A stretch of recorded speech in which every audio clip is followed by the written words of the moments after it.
O UOL está trazendo hoje uma matéria dizendo que o Tribunal de Justiça do Rio de Janeiro custou mais do que a Secretaria de Educação em 2024. Foram 7 bi e 600 milhões para o Tribunal de Justiça e 7 bilhões para a Secretaria de Educação.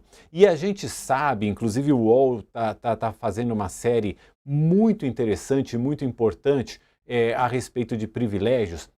A gente sabe que os grandes privilégios em termos salariais no serviço público estão na magistratura e no Ministério Público, né? Um juiz, e não vamos dizer que juiz não trabalha, juiz trabalha e trabalha muito, mas um professor também trabalha e trabalha muito, um médico do SUS também trabalha e trabalha muito, e as distorções salariais são enormes. Esse é um outro tema, né, professor Beto, que a gente precisa mergulhar e começar a dar uma resposta mais efetiva para a sociedade, né? Claro, e juntando com o tema anterior, um policial trabalha e trabalha muito, tem a sua Exato. vida posta em risco diariamente.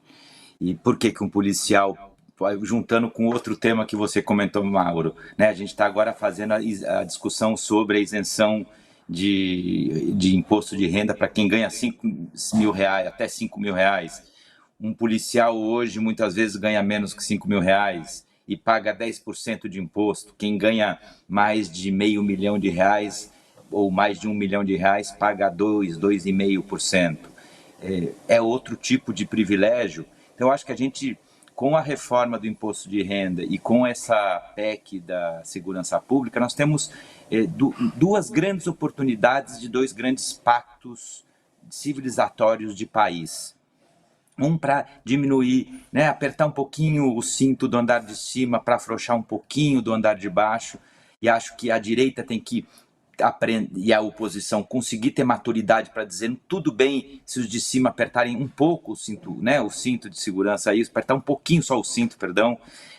Assim como a esquerda e o governo tem que ter uma generosidade para não dizer, vocês ganham, chegou a vez de vocês pagarem. Não, persuadir, trazer também esse segmento da sociedade para dizer, olha, entre todos a gente vai resolver um problema comum a todos, que vai ser melhor para todos, né? Fazer com que as pessoas sintam parte, que esse esforço que os CPFs de maior renda vão fazer vai ser positivo para o país como um todo, né? Como um grande pacto. Na questão da segurança pública, a mesma coisa. A chance de finalmente tentar fazer algum tipo de integração entre as distintas polícias, dar uma destinação adequada para a Polícia Rodoviária Federal, que ficou como um escolho da ditadura e que nunca acertou um papel exato, tem uma grande oportunidade agora de dar uma destinação adequada para essa força policial, reinventá-la, a possibilidade de você ter a União tomando cartas no assunto finalmente, e não porque seja uma atribuição dos estados, ela não possa se envolver. A mesma coisa vale para os municípios de grande população, que também vão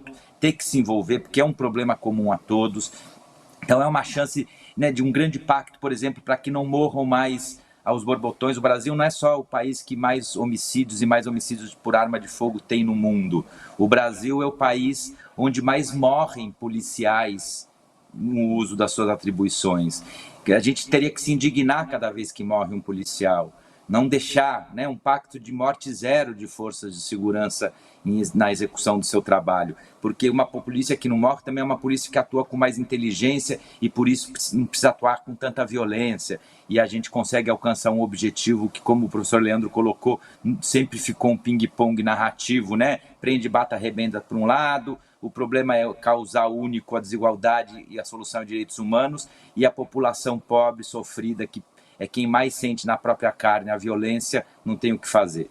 Quando a gente fala nesse escopo desses privilégios da magistratura, né, de que um tribunal, quando você anuncia que o Tribunal de Justiça recebeu mais recursos que a Secretaria de Educação, não precisa nem comentar, não precisa nem de matéria, né? A manchete é suficiente, autoexplicativa. Quando a gente olha os salários dos ministros e comparando com os países do Ocidente, da OCDE, por exemplo, sempre se causa muito espanto, porque no topo das carreiras, como a matéria do UOL colocava, no topo das carreiras a gente vê em saúde e educação também grandes salários, né? Como na justiça, se você é um juiz que chega ao Tribunal Supremo do seu país, a Corte Suprema. Porém, você tem um processo escalonado independente da carreira. Aqui não. Um professor nunca vai conseguir ter um salário que chegue a 20% hoje do que é um salário inicial de um juiz, sem falar ou um promotor, ou um procurador, sem falar os diversos penduricalhos. Isso é uma situação inaceitável.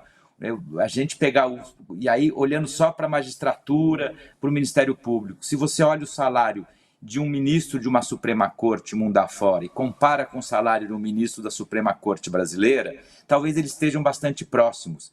É uma corte superior onde o ministro se espera que tenha um bom salário. Inclusive, talvez alguns países ou vários tenham salários melhores para os seus ministros das suas Supremas Cortes que no Brasil. Agora, quando você vai para o juiz em início de carreira, o juiz nos seus primeiros 5, 10 anos, juiz em primeira instância, no Brasil ele ganha 2, 3, 4, 5, 6, 8 vezes mais que a média de um juiz em início de carreira em outras partes do planeta, inclusive do mundo desenvolvido. Isso é inaceitável, isso é uma deformidade, é a cara do Brasil, né? Da nossa desigualdade, que a gente espera agora com esse pacto em torno da reforma do imposto de renda, a gente consiga dar um pequeno passo para mudar essa realidade do país no médio prazo. Eu recomendo muito que você que nos assiste leia essa matéria do UOL, porque ela faz justamente essa comparação, ela mostra inclusive as distorções entre os salários mais altos e os salários mais baixos, né? Os 10% que ganham mais e os 10% que ganham menos, tem muita distorção, faz muitas comparações também com o que acontece em outros países, para você perceber o quanto aqui no Brasil a gente está distorcido em relação a isso. E isso, professor Leandro, vou te pedir um comentário de 1 minutinho, que a gente já está chegando ao final aqui. Esse tipo de distorção gera nas pessoas uma indignação muito grande, né? Fica aquela coisa de, poxa, realmente tem gente que é privilegiada, que tem um salário alto e ainda por cima tem direito a um monte de penduricalhos que faz com que esse salário extrapole o teto. Enfim, fica uma sensação na sociedade que tem gente muito privilegiada.